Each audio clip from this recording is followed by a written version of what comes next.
নমস্কার। শুরু করছি আজকের গল্প।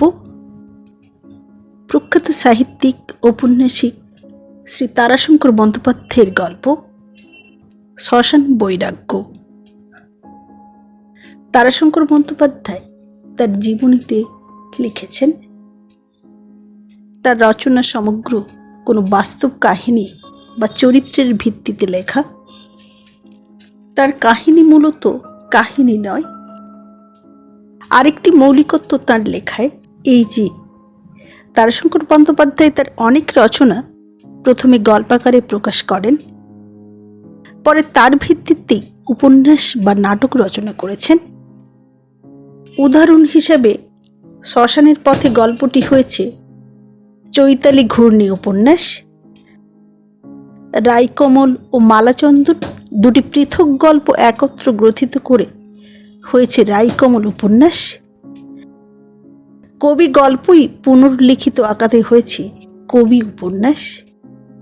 কোনো কোনো গল্প আবার উপন্যাসের অঙ্গীভূত হয়েছে, যেমন মন্থর বিষ গল্পটি আগুন উপন্যাসে এবং সমুদ্র মন্থন গল্পটি ধাত্রী দেবতা উপন্যাসে স্থান পেয়েছে। এইরূপে তার গল্প কখনো উপন্যাস, উপন্যাস কখনো গল্পের রূপ ধারণ করেছে। শুরু করছি তার বিপুল সাহিত্য সম্ভার থেকে একটি ছোট গল্প, শ্মশান বৈরাগ্য। মহুলার মহিম বাণিজ্যে এ অঞ্চলের নামকরা মহাজন। টাকা নিজের ঘরে বাড়ে না, টাকা বাড়ে পরের ঘরে। এই নীতি কথাটি বাণিজ্যে বেশ জানিত এবং মনে প্রাণে মানিত। ফলে দাদন বাড়িতে বাড়িতে ছড়াইয়া পড়িল দেশময় এবং কয়েক বৎসরই চারিপাশে 10 ক্রোশের মধ্যে প্রায় অধিকাংশ ভূসম্পত্তি বাণিজ্যের কাছে ছিপে গাঁথা মাছের মতো আটকাইয়া গেল। কিন্তু এত বড় মাছ টানিয়া তোলা সহজ ব্যাপার নয়। দেশ জুড়িয়া দাদন আদায় সুকঠিন হইয়া উঠিল। খাতককে তাগাদা দিলে বলে কাল যাইব, কিন্তু নিত্য কালের বিনাশ নাই, খাতক আসে না। স্বয়ং দেখা করিতে গেলে লোকের কুটুম্বিতা ও কাজের হিড়িক পড়িয়া যায়। আত্মীয় বৎসল কর্মতৎপর খাতকগুলির নাগাল পাইতে বাণিজ্যের ব্যাধি ধরিবার উপক্রম হইল। এদিকে কে কোথা হইতে এক বেনামি দরখাস্ত ঝাড়িয়ে দিল ইনকাম ট্যাক্স অফিসে। বাণিজ্যের খত খাতা সিন্দুক মাই হাঁড়ির খবর পর্যন্ত তাহাতে ছিল। সঙ্গে সঙ্গে বিনা মেঘে বজ্রাঘাতের মতো খাতাপত্র সহ হাজির হইবার এক সমন বাণিজ্যের নামে আসিয়া গেল। রাজার সমনে আর সাক্ষাৎ সমনে তফাৎ বড় বেশি নয়। এজ্ঞান বাণিজ্যের ছিল। নির্দিষ্ট দিনে হাজির সে হইল, কিন্তু সেখানে তার শাস্তির আর সীমা রহিল না। কোনো ক্রমেই হাকিমকে সে বুঝাইতে পারিল না যে খাতার অঙ্কগুলা টাকা নয়, কালির আখর মাত্র। শেষ পর্যন্ত নাচার হইয়া সে বলিল, ওসব হুজুর আপনারা আদায় করে নেন গিয়ে, আমি কাগজে কলমের সুদের উপর ট্যাক্স দিতে পারবো না। ভ্রুকুটি করিয়া হাকিম কহিলেন, এখানে চালাকি জোচ্চুরি আরম্ভ করেছ নাকি? তোমাকে আমি প্রসিকিউট করব, জানো? প্রসিকিউট কথাটার অর্থ বাণিজ্যের অজ্ঞাত ছিল না। সে বিবর্ণ মুখে ফ্যালফ্যাল করিয়া হাকিমের দিকে চাহিয়া রহিল। বিনা আপত্তিতে ট্যাক্স ধার্য হইয়া গেল বাৎসরিক 1200 টাকা। হাকিম খুশি হইয়া উঠিতেছিলেন। নথিপত্রে সই করিয়া ফাইলটা বন্ধ করিতে করিতে কহিলেন, আপনি বন্দুক নিয়েছেন? বন্দুক নেননি? আচ্ছা, দরখাস্ত করবেন গিয়েই। বন্দুক হয়ে যাবে আপনার। না বলিতে বাণিজ্যের সাহস হইল না। মনে মনে মারাত্মক একটা দিব্য গালিয়ে বসিল। শালা শালা, আর যদি মহাজনী করি তবে। বেচারার চোখ ফাটিয়া জল আসিয়া পড়িল। কয়দিন পরেই বাণিজ্যে প্রকাণ্ড একটা কাগজের দপ্তর সহ আসিয়া হাজির হইল হরিহরপুরে। হরিহরপুরেই এ অঞ্চলে সব রেজিস্ট্রি অফিস। বাণিজ্যের প্রতিজ্ঞা, এবার যে কোনো উপায়ে হোক তাহার দাদন সে গুটাইবে, হয় টাকা নয় জমি। এই হইল তাহার মূল মন্ত্র। এই মন্ত্র লইয়া সে হরিপুরে পাকা রকমের আড্ডা গাড়িতে সংকল্প করিল। হরিহরপুরে বাণিজ্যের দূর সম্পর্কে এক দিদির বাড়ি। বাড়িতে মাত্র দিদি ও তাহার বিধবা কন্যা বিভা ছাড়া কেহ নাই। বাড়ির বাহির হইতেই সে ডাকিতে শুরু করিয়াছিল, দিদি দিদি দিদি, কই গো কই গো। সঙ্গীর লোকটি কাগজের প্রকাণ্ড বোঝাটা বহিয়া গলদঘর্ম হইয়া উঠিয়াছিল। সে ধপ করিয়া বোঝাটা দাওয়ার উপর ফেলিয়া দিল। বাণিজ্যে অগ্নিমূর্তি হইয়া উঠিল। কহিল, বদতমিজ, বেয়াড়া, হরামজাদা, কাগজের দাম বোঝো না? বেটা চাষা, দলিলপত্র সব ফেটে যাবে যে। লোকটা পুরাতন ভৃত্য, কোনো উত্তর না দিয়া ঘাড়ে হাত বুলাইয়া সে তখন ঘাড়ের ব্যথা সারাইতেছিল। বাণিজ্যে এদিক ওদিক দেখিয়া বিরক্তি ভরেই কহিল, এরা সব গেল কোথারে বাপু? মরেছে নাকি সব? দিদি বলি, ও দিদি, নে রে বেটা নে, তামাক সাজ দেখি। একবার হুঁকোটা বের করে জল ভর। সম্মুখের মাটির দোতলার সিঁড়ির দরজা খুলিয়া একটি শ্রীমতী বিধবা মেয়ে বাহির হইয়া আসিল। বাণিজ্যের পায়ের ধুলা লইয়া সে কহিল, মামা কখন এলে? এই মেয়েটি বিভা, বাণিজ্যের দিদির মেয়ে। বাণিজ্যের স্বভাব সিদ্ধ ভঙ্গিতে বলিয়া উঠিল, হ্যাঁ মামাই বটে। তা রাজকন্যা ছিলেন কোথায় এতক্ষণ? ডেকে ডেকে যে গলা ফেটে গেল আমার। দিদি কই? ম্লান কণ্ঠে বিভা বলিল, মায়ের বড় অসুখ মামা। চোখ দুইটি তাহার ছলছল করিয়া উঠিল। বাণিজ্যে চমকাইয়া উঠিল। মনের কথা চাপিয়া রাখিতেও পর্যন্ত সে পারিল না।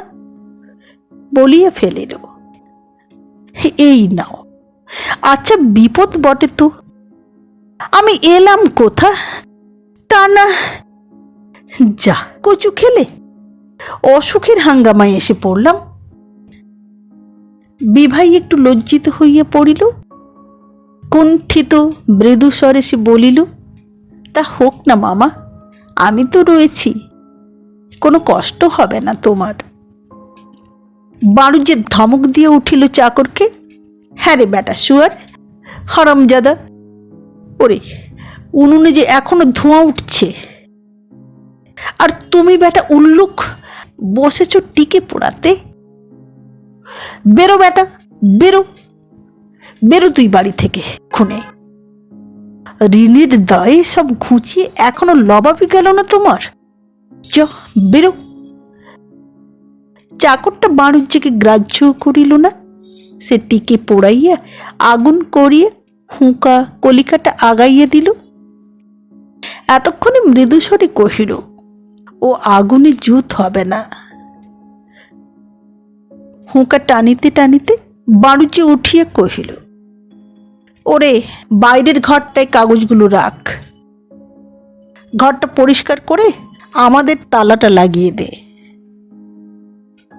বিভা বলিল, পরিষ্কার করাই আছে মামা, তোমাদের চৌকিদার এসে খবর দিয়ে গিয়েছিল যে, সব ঠিক করে রেখেছি আমি। মামা বলিলেন, তা অসুখের খবরটা দিলেই তো পারতে বাপু। আমার এখন কাজ কত, টাকা কড়ি আদায় করতে আমার 2-3 মাস লেগে যাবে। তা না কোথাও অসুখ বিসুখ, সময়ও পায় না এরা অসুখ করতে। চল রে বাপু চল, দেখে আসি কি হয়েছে। হ্যাঁ, আগে ওই বেটা চাষাকে দে তো 1 থালা মুড়ি, গিলুক বেটা চাষা। তুই দে, আমি বরঞ্চ দেখে আসি। বলিয়ে হুঁকা হাতে বাড়ুজ্যে উপরে উঠিয়া গেল। সিঁড়ির প্রান্ত হইতেই সে ডাকিতে শুরু করিল, দিদি, ও দিদি। আচ্ছা কাণ্ড তোমার বাপু। মেয়েটি মৃদু হাসিয়া 1খানা থালা বাহির করিল, সেখানে আঁচল দিয়ে মুছিতে মুছিতে কহিল, হাত পা ধুয়েছ যোগী? যোগী তখন মনিবের গমন পথের দিকে চাহিয়া বলিতেছিল, মা তোমার জন্মের সময় মধুমুখে দেয় নাই, দিয়েছিল বিষ। বিভা আবার ডাকিল, যোগী। যোগী ধীরে ধীরে উঠিয়া কহিল, এই যে হাত মুখ ধুয়ে আসি দিদিমণি। ভাড়ার ঘরের শিকল খুলিতে খুলিতে বিভা কহিল, একবার জেলে পাড়াটা ঘুরে আসবে তো যোগী, পোয়াটা মাছ কিনে আনবে তো। ঠোঁটের ডগায় আওয়াজ করিয়ে যোগী কহিল, তোমারও যেমন দিদিমণি। প্রত্যহ সকালবেলা হইতেই বাড়ুজ্যে আসর জমাইয়া বসে। রাধু কামার, গোলাম মোড়ল, জগা নাপিত, রহিম শেখ, সুরেশ মিশ্র, হরাই মজুমদার প্রভৃতি ভিড় করিয়া বসিয়া থাকে। বাড়ুজ্যে আরম্ভ করে, আমি আর রাখতে পারবো না রাধু, তোমাকে আমি বারবার করে আজ 2 বছর ধরে বলে আসছি, তুমি কর্ণপাতই করছো না কেন বলো দেখি? তুমি আমাকে মনে করেছো কি দাতা কর্ণ না গৌরী সেন? কিন্তু যদি আমাকে নালিশ করতে হয় তবে সুচাগ্র মেদিনী তোমার রাখবো না আমি, তোমাকে আমি ভাঁড় হাতে করে ভিক্ষা করাবো, সে বলে রাখছি। যত বেটা বদবেশ বাটপাড়ের পাল্লায় পড়ে মাটি হলাম আমি। সেবার বললে তুমি এই মাসের মধ্যে টাকা দেবে, তোমার কথায় বিশ্বাস করে। অকস্মাৎ বাড়ুজ্যের গলা উগ্র হইয়া উঠিল। সে বলিয়া যায়, এ সংসারে যার বাতের ঠিক নেই তার জাতির ঠিক নেই, তা জানো? যোগে ওরে বেটা হারামজাদা শুয়ার, তামাক দে রে বাপু। এতগুলো ভদ্রলোক বসে আছে, বেটা ডেবা ডেবা চোখে দেখতে পাও না? মজলিস গমগম করিতে থাকে। যোগী হুঁকা কলিকাটা আগাইয়া দেয়, সে তামাকি সাজিতেছিল। বাড়ুজ্যে কহিল, কলার পাতা আন দেখি গোটা 3। ভদ্রলোক কি হাতে তামাক খাবের চাষা? হুঁকাটা সুরেশ মিশ্রের হাতে দিয়া আপ্যায়িত করিয়া সে কহিল, খান গো মিছি মশাই, তামাক খান। তারপর আবার ধরিল রাধুকে, তুমি একটা মানি লোক, ভদ্রলোক, তোমার অপমান আমি করতে পারবো না।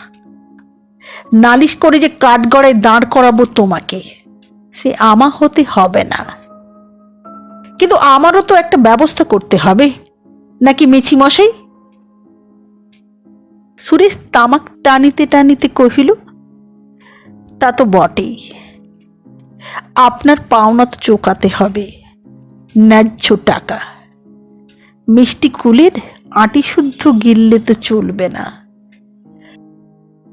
রাধু কামারকে চিন্তার অবসর দিয়া বাড়ুজ্যে ধরিয়া বসিল গোলাম মোড়লকে, যেন তাহার সহিত অকস্মাৎ দেখা।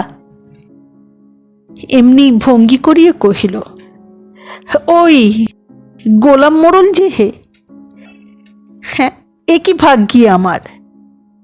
আর সূর্যি কোন দিকে উঠেছে বলো দেখি। তারপর কি মনে করে আসা হলো মোড়ল মশাই? গোলাম নত চক্ষে অকারণে একটা কাগজ লইয়া ভাঁজিতেছিল। সে চুপ করিয়া রহিল। বাড়ুজ্যে ঘাড় উঁচু করিয়া চশমা শুদ্ধ দৃষ্টিটা তাহার উপর নিবদ্ধ করিয়া কহিল, কথা কও না যে হে? বলি কথা কও না যে? কথার উত্তর দিতে হবে নাকি? নাকি তোমার রূপ দেখলেই আমার পেট ভরবে? গোলাম মৃদু হাসিয়া কহিল, এসে কি করব বলুন? টাকা কড়ি জোগাড় না হলে আমাকে দেখে তো আপনার পেট ভরবে না। আর আমাকে এত তাড়াতাড়ি বা কেন মশাই? আমাকে দেখে তো আপনি টাকা দেননি, দিয়েছিলেন আমার জমি দেখে। সে জমি তো আপনার ক্ষতে বন্ধক দেওয়াই আছে। বাণুজ্যে অবাক হইয়া গেল। এমন উত্তর সে প্রত্যাশা করে নাই। বিস্ময়ের ঘোরটুকু কাটাইতেই সে অকস্মাৎ লাফাইয়া উঠিল, কহিল, বলি আমার কাছে ক্ষতে থাকলেই আমি বলতে গেলাম আর কি? জমি তুমি আমাকে কবলা করে দাও হে বাপু। তুমি যে দিব্যি জমি ভোগ করে যাচ্ছ, তার কি? গোলাম কহিল, তা আগে যতদিন খেয়ে নিতে পারি সেই আমার লাভ। আপনি জমি দখলে নেবার ব্যবস্থা করুন, তাতে আইনে আমি যতদিন সময় পাই। বাণুজ্যে গর্জিয়ে উঠিল, বডি ওয়ারেন্ট করব আমি তোমার। ততক্ষণে গোলাম রাস্তায় নামিয়া পড়িয়াছে। ইহার পরই একটা প্রলয় ঘটিবার কথা, কিন্তু তাহার পূর্বেই ওপাশের দরজার পাশ হইতে ডাক আসিল, মামা। সমস্ত রাগটা তৎক্ষণাৎ বিভার উপর গিয়ে পড়িল। দাঁত মুখ খিঁচাইয়া বিভৎস ভঙ্গিতে বাণুজ্যে কহিল, কি বলে বলছো কি? মামা মামা, শুভকর্মে ও পেছু থেকে মামা মামা, মন্দেও তাই। ভালো বিপদে পড়েছি আমি। এতগুলো লোকের সমক্ষে এমন ধারা বিভৎস অপমানে বিভার মাথাটা হেঁট হইয়া গেল। অবরুদ্ধ কান্নায় তাহার ঠোঁট দুইটি থরথর করিয়া কাঁপিতেছিল। উত্তর দিতে সে পারিল না। উপস্থিত লোকগুলিও বোধ করি এখানে উপস্থিতির জন্য মৌনভাবেই অপরাধ বোধ করিতেছিল। তাহারা যে যাহার চোখের নিচের মাটিটুকুর উপরেই দৃষ্টি নিবদ্ধ করিয়া বসিয়া রহিল। কিছুক্ষণ অপেক্ষা করিয়া বাণুজ্যে আবার খেঁচাইয়া উঠিল, বলে বলছো কি শুনি? বিভা কোনরূপে বলিয়া ফেলিল, মা কেমন করছেন? কেমন করছে? বলি কি করছে? অসুখ বেড়েছে মনে হচ্ছে, কথা কইতে পারছেন না। বিভার চোখ দিয়ে জল গড়াইতেছিল। বাণুজ্যে বিবর্ণ মুখে বলিয়া উঠিল, সে কি রে বাপু, কথা কইতে পারছে না? তোর সবটাতেই বাড়াবাড়ি। ঘুমিয়েছে হয়তো। ডেকে দেখেছিস না কি রে বাপু? ডেকে দেখেছি। উত্তর দিতে পারলেন না। ইশারে করে দেখালেন বড় কষ্ট হচ্ছে। সে কি রে বাপু, এ আমি কি করি বল দেখি? যোগে ও যোগে, যা তো ডাক্তারের কাছে একবার। হুগো, তোমরা এসো বাপু, এসো এখন। আমার বিপদ তো দেখছো। যোগে গেলি রে? বিভার মায়ের অসুখ সত্য সত্যই কঠিন হইয়া উঠিয়াছিল। ডাক্তার দেখিয়ে চিন্তিত হইয়া পড়িলেন।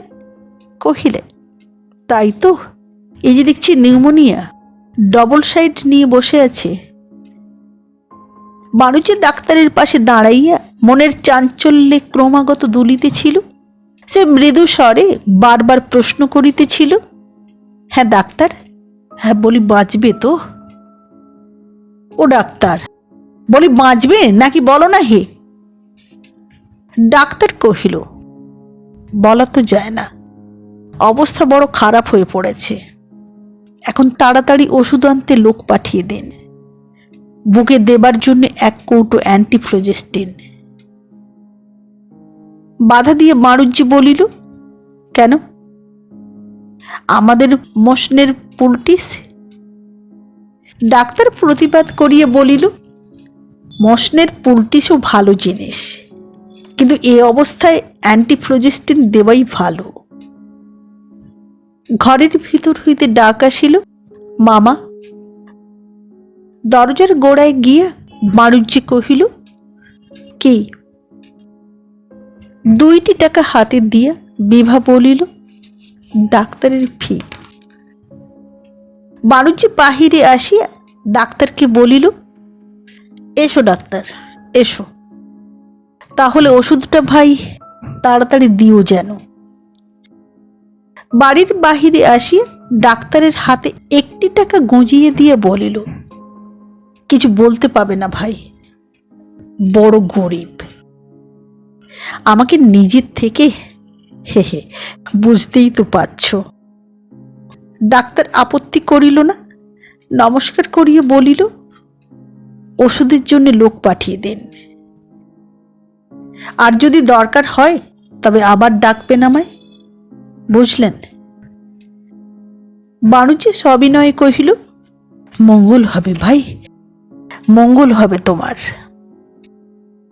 বিভা দরজার পাশেই দাঁড়াইয়েছিল। মামা বাড়ি ঢুকিতেই সে উৎকণ্ঠিত ভাবে কহিল, ডাক্তার কি বললে মামা? বাণুজ্যের জিভের আগায় আসিয়া পড়িয়েছিল স্বভাব সিদ্ধ একটা কটু কথা।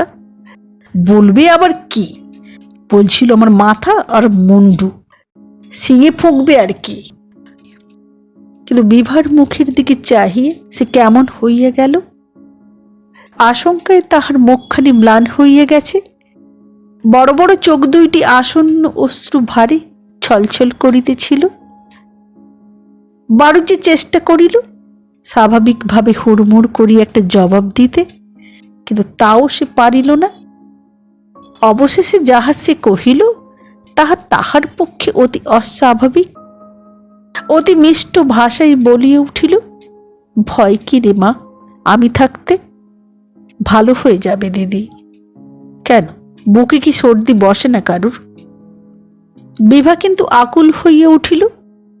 মামার এই অস্বাভাবিক সান্ত্বনার স্বরে বুক তাহার কাঁপিয়া উঠিয়াছিল। সে বুঝিল অতি বড় দুর্ভাগ্য মাথায় করিয়া পৃথিবীর বুকে সে আজ করুণার পাত্রী হইয়া দাঁড়াইয়াছে। তাই এই অযাচিত সান্ত্বনা তাহার ভাগ্যে মিলিল। রুদ্ধ রোদন সংবরণ করিতে করিতে সে উপরে ছুটিয়া উঠিয়া গেল। মায়ের মুখের কাছে ঝুঁকিয়া পড়িয়া বারবার সে ডাকিল, মা, মা, মা গো, মা, মা। মা তখন বিড়বিড় করিয়া আপনার কথা কহিতেছিল। সে কথার অর্থ হয় না, বোঝাও প্রায় যায় না। চোখের জলে বিভার মুখ বুক ভাসিয়া গেল। কতক্ষণ পর বাণুজ্যে আসিয়া সন্তর্পণে ডাকিল, বিভা, বিভা। মৃদুস্বরে মামা বলিল, ওষুধ। একটা শিশি ও অ্যান্টিফ্লোজেস্টিনের কৌটোটা নামাইয়া দিল। তারপর আবার কহিল, 1 দাগ ওষুধ দে, পেটে পড়ুক। আর এই কৌটোটার ওষুধ কি করে লাগাতে হবে জানিস তুই? আঁচলে চোখ মুছিয়া বিভা ঔষধ ঢালিতে ঢালিতে কহিল, জানি, জল গরম করতে হবে। তুমি একটু এখানে বসবে মামা, আমি জলটা গরম। তাড়াতাড়ি বাণুজ্য বলিল, জল গরম যোগে করবে, আমি বলে দিচ্ছি। বেটা হারামজাদা চাষা খাবে আর দিনরাত বসে বসে থাকবে। বিভা বলিল, তা বেশ, তুমি একবার ধরে দেবে তাহলে বাঁধবার সময়। সিঁড়ির মুখে পা বাড়াইয়া মামা কহিল, আমি এই কুসুম ঠাকুরনকে ডেকে দিচ্ছি, সেই ধরে দেবে, বুঝলি? তাড়াতাড়ি সে নামিয়ে আসিল। হাত পা তাহার থরথর করিয়া কাঁপিতেছিল। যোগীকে ডাকিয়া জল গরম করিতে বলিয়া অকস্মাৎ সে বলিয়া ফেলিল, কি করি বল দেখি যোগী। আমার হাত পা থরথর করে কাঁপছে। আমি বাবু মানুষ মরে তাই শুনেছি, চোখে কখনো দেখিনি। খবর পাইয়া পাড়া প্রতিবেশীর দল ভিড় করিয়া আসিয়াছিল। জনকতক পুরুষ মানুষ বাড়ুজ্যেকে লইয়া বাহিরের দাওয়ার উপর ভিড় করিয়া বসিয়াছিল। উপরে আরেক দল প্রতিবেশিনী নিঃশব্দে রোগিণীকে ঘেরিয়া বসিয়াছিল। বিবর্ণ কঙ্কালাবশেষ নারী দেহখানি বিছানার উপর অসাড় হইয়া পড়িয়া আছে। অতি শীর্ণতায় সম্মুখের দাঁতগুলি প্রকট হইয়া উঠিয়াছে। চোখের দৃষ্টি অস্থির, অর্থহীন।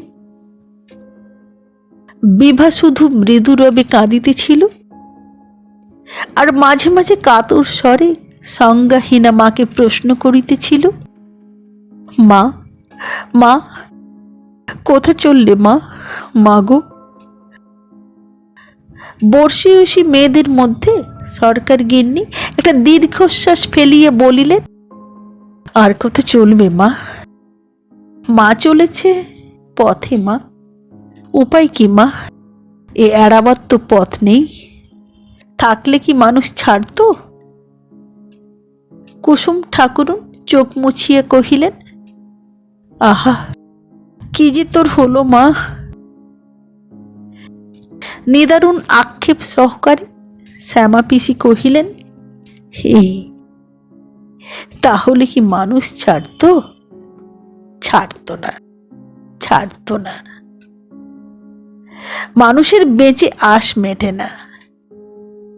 এই আমাকে দেখ, স্বামী গেছে, পুত্তুর গেছে, কে আছে মা সংসারে আমার, তবু তো মরতে পারি না। রোগ হলে ওষুধ খাই, সাপ দেখে ভয় হয়। বিভা মায়ের মুখে বড় সমাদরে হাত বুলাইতেছিল। সহসা রোগিণীর গলার ডাকটা অন্যরূপ ধারণ করিল। নাভির প্রান্ত হইতে গোটা বুকটা স্পন্দিত হইতে আরম্ভ হইল। বেনাদির গিন্নি এক কোণে বসিয়েছিল, সে পার্শ্ববর্তিনীর গা টিপিয়ে কহিল, মহাশ্বাস আরম্ভ হল।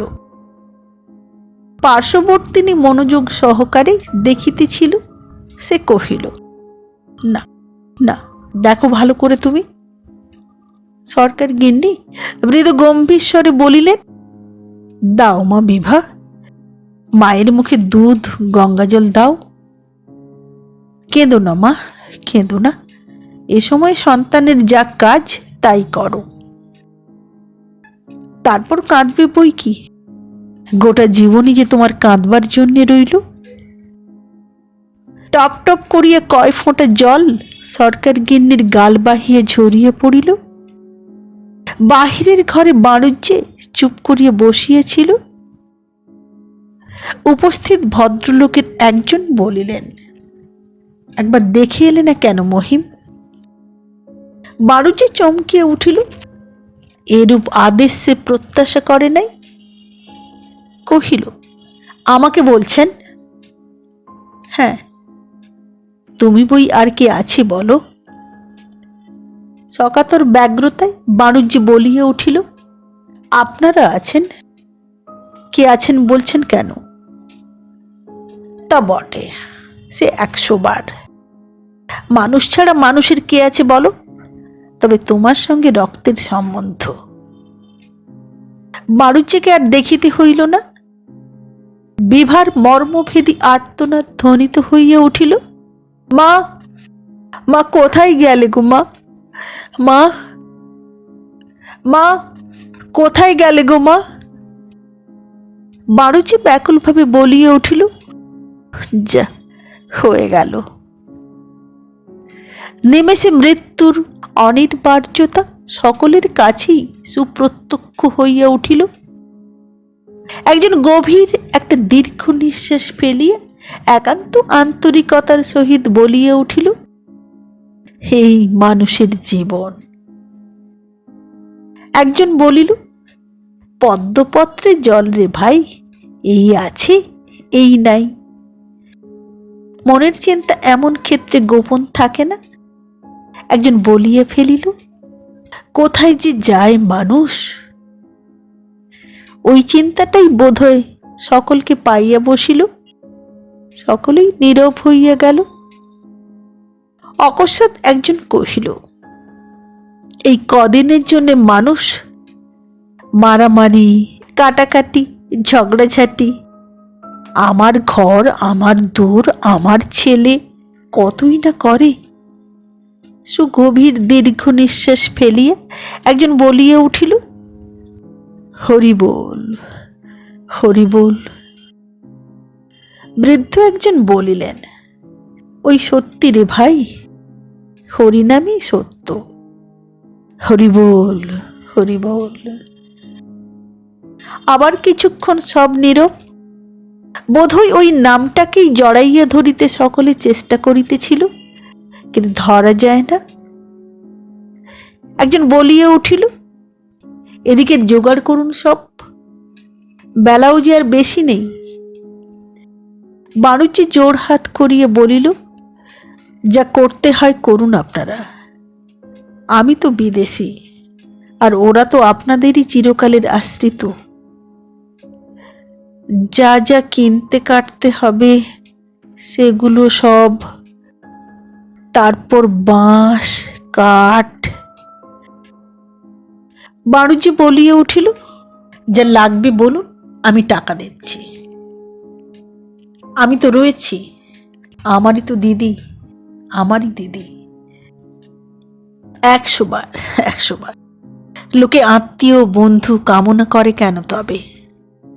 টাকা পয়সার প্রয়োজন কি? সে কি সঙ্গে যায়? বাড়ুচি আপনার মনে কত চিন্তাই করিতেছিল। অভিভূতির মতো সে বলিয়া উঠিল, এই তো মানুষের জীবন, এর জন্য এত টাকা, বিষয়, ধন দৌলত, আত্মীয় স্বজন কিছুই না, কিছুই সঙ্গে যায় না। হায় হায়। ওদিকে বিভা বুক ফাটাইয়া কাঁদিতেছিল, মা, মা, কোথায় গেলে গো মা? মা। স্থির চক্ষু, বিবর্ণ নিস্পন্দ সবের বুকে সে বারবার আছাড় খাইয়া পড়িতেছিল। উপস্থিত সকলের মুখ ম্লান, চোখ ছলছল করিতেছে। এইটুকু মিথ্যা নয়, ক্ষণিকের জন্য এ সত্য। সরকার গিন্নি সুগভীর আক্ষেপের স্বরে কহিলেন, আর উত্তর দেবে না মা, মা, আর উত্তর দেবে না মা, এ জীবনে মা বলা তোর হয়ে গেল। শ্যামা পিসি বলিলেন, নাই বললে আর নাই মা, নাই মা, আর নাই। বিশ্ব ব্রহ্মাণ্ড খুঁজে আর মিলবে না। আর মানুষ কেমন পাষাণ দেখ, দুদিন পরে আবার খাবে, মাখবে, হাসবে, যেই কে সেই। কুসুম ঠাকুরুন কহিলেন, মায়া, মায়া, মহামায়ার মায়া। নিচে দাওয়ার উপর বসিয়ে মেয়েগুলি দীর্ঘ নিঃশ্বাস ফেলিতেছিল। অনেকের চোখে জলও দেখা দিয়েছে। ওপাশে রান্নাঘরের দাওয়ায় যাহারা ছোঁয়াচ বাঁচাইয়া বসিয়েছিল, তাহাদের মুখেও ম্লান ছায়া। দূরের কোলাহল যেমন ভাসিয়ে আসিতেছিল, তেমনি আসিতেছে। এ ঠিক যেন একখানি ভাসা মেঘের ছায়া। মেঘখানির প্রান্ত সীমা বহিয়া সূর্যালোক চারিপাশে ঝকমক করিতেছে। জন কয়েক পুরুষ আসিয়া বাড়ি ঢুকিল। ইহারা সব বাহক। অপরাধীর মতো তাহারা চাহিয়াছিল। এ উহাকে আগাইয়া দেয়, সে পিছাইয়া আসিতে চেষ্টা করে, অপর একজনকে সম্মুখে ঠেলিয়া দেয়। অল্পক্ষণ পরেই বিভার আর্তনাদ মর্মান্তিক হইয়া উঠিল। উপরের মেয়েরা দ্রুতপদে নামিয়ে আসিয়া একপাশে দাঁড়াইল। নিচের মেয়েরা পথ পরিসর করিয়া দিয়া সরিয়ে গেল। উপরে ধ্বনিত হইয়া উঠিল, বল হরি হরি বল, বল হরি হরি বল। বিভা বুক ফাটাইয়া চিৎকার করিয়া উঠিল, হোগো, মাকে আমার নিয়ে যেও না গো, হোগো, মা গো, মা। কে কহিল, শেকল দিয়ে দাও, দরজায় শেকল দিয়ে দাও। শেকল দেওয়ার শব্দের প্রায় সঙ্গে সঙ্গে সব বাহকেরা সব লইয়া নিচে নামিয়ে আসিল। ঘরের মধ্যে বিভা তখন আর্তনাদ করিতেছিল, হোগো, আমাকে আর একবার দেখতে দাও গো, আর তো দেখতে পাবো না আমি মাকে। বাড়ুজির বুকটা কেমন করিয়া উঠিল। সে দ্রুতপদে উপরে উঠিয়া গেল, শিকল খুলিয়া বিভাকে সঙ্গে লইয়া নিচে নামিয়ে আসিল। কহিল, দেখ, দেখে নে, কি করবি বল, এ তো তোর নতুন নয় মা। বিভা কাঁদিয়া কহিল, মা, আমাকে কার কাছে রেখে গেলে মা গো? নিবিড় স্নেহে তাহার মাথায় হাত বুলাইয়া বাড়ুজ্জি বলিল, ভয় কি মা বিভা, আমি তো রইলাম, আমি তোর ছেলে, আমি তোর মা হব। তাহারও চোখ দিয়া দরদর ধারে জল ঝরিতেছিল। সব কাঁধে লইয়া বাহকেরা হরিবোল দিয়া উঠিল।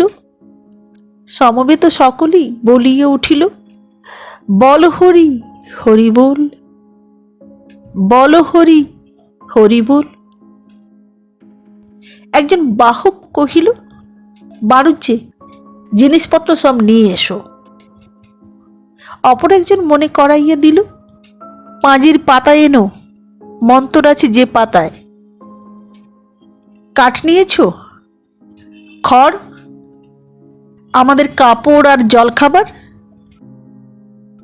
আরেকজন কহিল, শোনো হে, আর একটা কথা বলে দিই। বাড়ুজ্জে অগ্রসর হইয়া আসিল। বক্তা ফিস ফিস করিয়া বলিয়া দিল, আধ ভরি গাঁজা আর একটা বোতল, বুঝেছ, শ্মশানে না হলে চলে না। কথাটা শেষ করিয়াই হাঁকিয়া উঠিল, বল হরি হরি বল, বল হরি হরি বল। অপর সকলে সমস্বরে হরিধ্বনি করিয়া উঠিল, হরি বল হরি বল হরি বল। সব চলিয়া গেল। মেয়ের দল সন্তর্পণে বাহির হইয়া গেল। শ্যামা পিসি অকস্মাৎ সরকার গিন্নিকে ধরিয়া ফেলিয়া বলিল, মরার খড় পড়ে রইল যে। সরকার গিন্নি কহিলেন, ছোঁয়া তো পড়েছেই। শ্যামা পিসি চমকিয়া উঠিল, তুমি ছুঁয়েছ নাকি? তোমার বাপু সবই বাড়াবাড়ি, আমি ছুঁইনি। এই অবেলায় চান করে অসুখ বিসুখ হলে কে দেখবে মা আমাকে? দেখো দেখি হাঙ্গামা। বেনেগিন্নি বলিল, মরণের পেহার দেখলে? শ্যামাপিসি শিহরিয়া উঠিল, আমরা যে কি করে যাব মা, তাই ভাবি। বিভার আর্তনাদ শোনা যাইতেছিল। কুসুম ঠাকুরন মুখ বাঁকাইয়া কহিল, আবার কেন, ঢেরকে দিছিস বাবু, আর কাঁদা আদিক্ষেতা। অল্প বয়সী একজন অকস্মাৎ বলিল, এক কুন্দুলি গেল কিন্তু। জনকতকের মুখে অল্প মৃদু হাসি ফুটিয়ে উঠিল। পরদিন সকালে উঠিয়া বাড়ুজ্জে ভট্টাচার্যকে লইয়া শ্রাদ্ধের ফর্দ করিতেছিল। ত্রিরাত্রির শ্রাদ্ধ, সময় আর মাত্র 2টি দিন। অবসন্ন শরীরে বাড়ুজ্জে শুইয়াছিল। ওদিকে বিভার মৃদু ক্রন্দন ধ্বনি শোনা যাইতেছিল। ভট্টাচার্য বলিলেন, যেমন করবেন, তিলকাঞ্চনে শ্রাদ্ধ করলে অল্পেই হবে। বাড়ুজ্জে একটা দীর্ঘ নিঃশ্বাস ফেলিয়া বলিল, না, খরচ কম বেশিতে কি যায় আসে, বৃষোৎসর্গই হবে। একটা মানুষ গেল জন্মের মতো, আর কটা টাকা। ভট্টাচার্য বাণিজ্যকে জানিত, সে তাহার মুখের দিকে চাহিল, অবশেষে কহিল, দেখুন মেয়ে মানুষ, তার মতটা একবার, আর সে পাবেই বা কোথায়। মহিম চটিয়ে উঠিল, সে কহিল, সে খবরে আপনার দরকার কি মশাই? টাকা, টাকার ভাবনা তাকে ভাবতে হবে কেন শুনি? যে মরেছে সে তো শুধু মেয়েটিকে রেখে মরেনি। আমি তার ভাই, আমি দেব, আমি করব সব। ভট্টাচার্য অবাক হইয়া গেল। বাড়ুজ্যে কহিল, এ কি একটা বালিকা মরেছে যে তিলপাত্র কাজ হবে? টাকা, কত টাকা লাগবে শুনি? টাকা নিয়ে করব কি? এ সময়ে যদি কাজে না লাগে সে টাকার দাম কি? ভট্টাচার্য বলিল, তা তো বটেই, তা তো বটেই। বাণুজ্যের মনের আবেগ তখনও শেষ হয় নাই। ভট্টাচার্যের কথায় বাধা দিয়ে সে বলিয়া গেল, এই তো মানুষের জীবন, এর মধ্যেও যদি ধর্মকর্ম। বাহির হইতে কে ডাকিল, বাণুজ্যে মশাই। বিরক্তি ভরে বাণুজ্যে কহিল, কে? যোগী বলিল, রাধানগরের মুকুন্দ পাল। বাণুজ্যে বলিয়ে দিল, বলে দে আমার শরীর ভালো নেই আজ।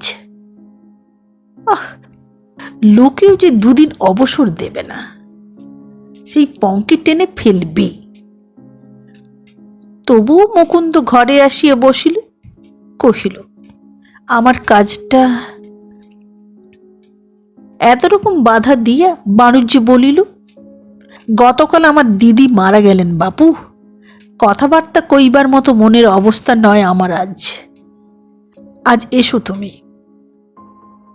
সবিনয়ে মুকুন্দ কহিল, আজ্ঞে, টাকাটা আমি জোগাড় করে এনেছি। বাড়িতে রাখলে ভেঙে যায়, কিছু হয়। অগত্যা বাণুজ্যে উঠিয়ে কহিল, টাকা এনেছ? তাহলে দিয়ে যাও। মুকুন্দ কতকগুলি টাকা শতরঞ্জির উপর নামাইয়া দিল।